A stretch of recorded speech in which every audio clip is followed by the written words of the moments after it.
ನವಲಗುಂದ ಹೋಳಿ ಹಬ್ಬಕ್ಕೆ ವಿಶೇಷ ಮೆರುಗನ್ನು ನೀಡಿದ ಇಲ್ಲಿನ ರಾಮಲಿಂಗ ಕಾಮದೇವರು ಹೋಳಿ ಸಂದರ್ಭದಲ್ಲಿ ದಹನವಾದ ನಂತರ ಮತ್ತೆ ಯುಗಾದಿ ಪಾಡ್ಯದಂದು ಮರುಹುಟ್ಟು ಪಡೆಯಲಿದ್ದು, ಬಾಲ್ಯಾವಸ್ಥೆಯಲ್ಲಿ ಶ್ರೀರಾಮಲಿಂಗ ಕಾಮದೇವರ ಕುಳಿತ ಭಂಗಿಯಲ್ಲಿ ಮರು ಪ್ರತಿಷ್ಠಾಪನೆಯಾಗಲಿದೆ. ಬಾಲ್ಯಾವಸ್ಥೆಯಲ್ಲಿ ಮರು ಪ್ರತಿಷ್ಠಾಪನೆಗೊಂಡಿರುವ ಶ್ರೀರಾಮಲಿಂಗ ದೇವರ ದರ್ಶನ ಪಡೆದು ಆ ದೇವರಾನುಗ್ರಹ ಎಲ್ಲರ ಮೇಲಿರಲಿ ಎಂದು ಪ್ರಾರ್ಥಿಸಿದ ಶಾಸಕ ಎನ್.ಎಚ್. ಕೋನರೆಡ್ಡಿ ಅವರು. ಹೌದು, ಪಾಡ್ಯದ ದಿನವಾದ ಇಂದು ಸಾವಿರಾರು ಭಕ್ತರು ತಮ್ಮ ಇಷ್ಟಾರ್ಥ ಈಡೇರಿಕೆಗಾಗಿ ಬೆಳ್ಳಿ ಬಾಸಿಂಗ, ಬೆಳ್ಳಿ ತೊಟ್ಟಿಲು, ಬೆಳ್ಳಿ ಛತ್ರಿ ಸೇರಿದಂತೆ ಹಲವಾರು ಬೆಳ್ಳಿ ಪರಿಕರಗಳನ್ನು ಹರಕೆ ರೂಪದಲ್ಲಿ ಪಡೆಯುತ್ತಾರೆ. ಜತೆಗೆ ಹರಕೆ ತೀರಿದವರು ಪುನಃ ಒಂದರ ಜೊತೆ ಮತ್ತೊಂದು ಬೆಳ್ಳಿ ಪರಿಕರ ತಂದು ಕಾಮದೇವರಿಗೆ ಅರ್ಪಿಸುತ್ತಾರೆ.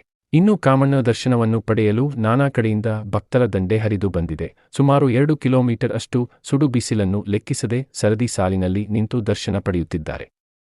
ಬಂದ ಭಕ್ತರಿಗೆ ಶ್ರೀರಾಮಲಿಂಗ ದೇವಸ್ಥಾನ ಟ್ರಸ್ಟ್ನ ವತಿಯಿಂದ ಅನ್ನ ಪ್ರಸಾದ ಸೇವೆಯನ್ನು ಮಾಡಲಾಗಿದೆ.